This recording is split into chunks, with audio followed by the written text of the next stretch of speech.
Assalamualaikum. Berjumpa dengan saya. Nanti kita akan berdiskusi bareng dengan tema pemahaman kurikulum PAUD.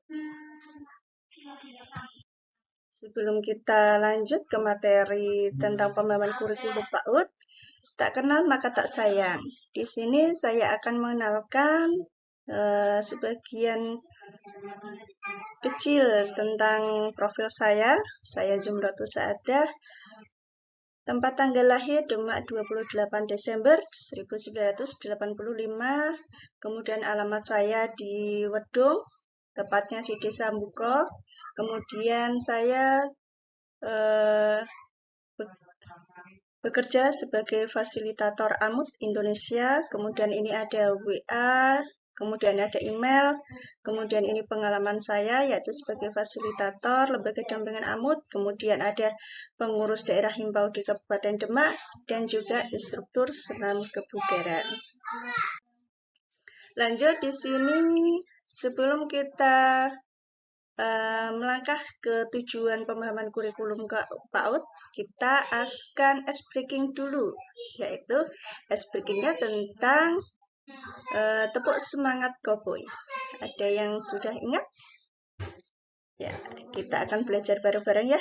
Tepuk semangat Cowboy. Semangat, semangat, semangat, semangat. Oke, di sini tujuan dari pemahaman kurikulum PAUD ada tujuan umum dan tujuan khusus. Tujuan umumnya adalah untuk meningkatkan pemahaman pelatih dan peserta pelatihan dalam memahami pengembangan kurikulum pendidikan anak usia dini di satuan PAUD. Kemudian tujuan khususnya yaitu menjelaskan konsep, kemudian menjelaskan struktur, menjabarkan program, kemudian ada pengembangan muatan atau materi kurikulum, kemudian yang terakhir adalah penyusunan KTSP.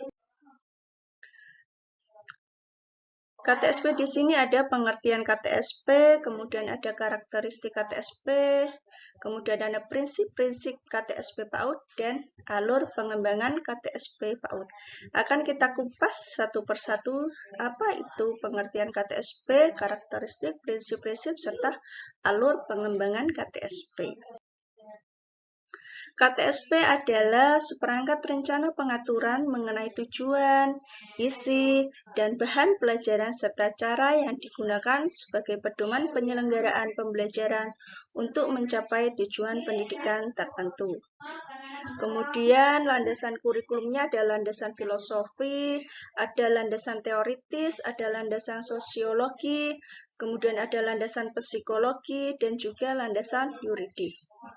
Sedangkan untuk tujuan kurikulumnya, di sini adalah mendorong perkembangan peserta didik sehingga mempunyai kesiapan untuk menempuh jenjang pendidikan yang selanjutnya yaitu bisa TK dan juga ke SD.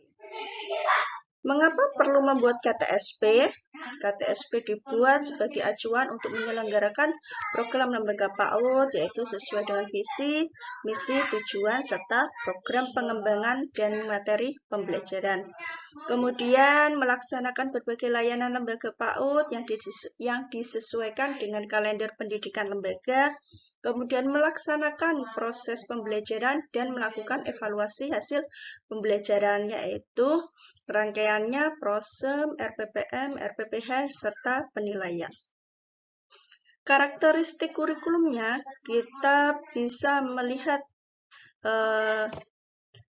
karakteristik dengan cara mengoptimalkan perkembangan anak, kemudian menggunakan pembelajaran tematik dengan pendekatan saintifik dalam memfasilitasi kegiatan pendidikan.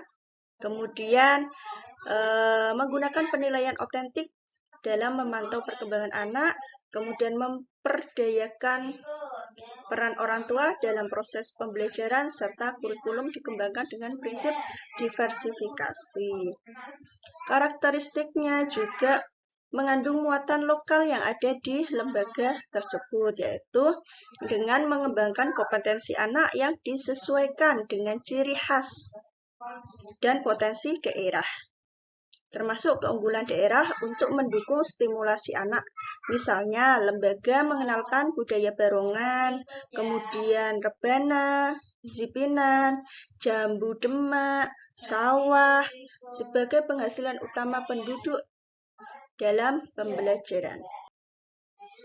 Kemudian prinsip penyusunan KTSP itu apa saja ya? Di sini kita lihat ada berpusat pada anak, ada kontekstual, ada kompetensi dan dimensi perkembangan, ada pembentukan kepribadian sesuai tahap perkembangan, sesuai dengan cara belajar anak, kemudian holistik integratif melalui bermain, membangun pengalaman belajar, serta konteks sosial budaya. Kemudian untuk program pengembangannya yaitu ada 6, di sini ada nilai agama dan moral, fisik motorik, kemudian ada kognitif, bahasa, sosial, serta seni. Untuk muatan pembelajarannya yaitu kumpulan materi KD sebagai bahan kegiatan untuk mencapai kompetisi sikap spiritual, sikap sosial, pengetahuan, serta keterampilan. Di sini dalam menyusun KTSP PAUD ada 2 dokumen, yaitu dipisah antara dokumen 1 serta dokumen 2. Untuk dokumen 1 tentang KTSP PAUD, dokumen 2 juga tentang KTSP PAUD. Yang mana dokumen 1 itu bisa dijilid terlebih dahulu, untuk yang dokumen 2 itu dokumen terpisah, yaitu antara isinya prosem, RPPM, RPPH, serta penilaian. Di sini kita lihat ada sistematika KTSP PAUD. Antara lain adalah halaman, ada judul, ada kata pengantar, ada lembar pengesahan. Daftar isinya ada bagian 1 yaitu tentang profil lembaga, kemudian ada sejarah singkat satuan lembaga PAUD, kemudian ada struktur kepengurusan, ada alamat dan peta lokasi lembaga, kemudian ada status satuan lembaga PAUD, kemudian bagian 2-nya yaitu dokumen 1 berisi pendahuluan, latar belakang, dasar penyusunan KTSP PAUD, tujuan penyusunan KTSP, visi, misi, dan tujuan. Kemudian dijabarkan visi, misi, tujuan, serta karakteristik dari lembaga tersebut. Kemudian program pengembangannya, muatan pembelajarannya, ada kaldik, ada program tahunan, kemudian ada tata tertib, bagian 3-nya yaitu dokumen 2, yaitu berisi tentang prosem atau program semester, RPPM, RPPH, serta penilaian perkembangan anak. Dan yang bagian terakhir adalah bagian penutup. Oke, tugasnya adalah nanti teman-teman membuat KTSP dokumen 1 serta dokumen 2. Di sini ada kalimat motivasi dari saya, yaitu bekerjalah dengan baik agar kamu juga akan dipertemukan dengan orang yang baik pula. Demikian presentasi dari saya. Wassalamualaikum warahmatullahi wabarakatuh. Matur nuwun.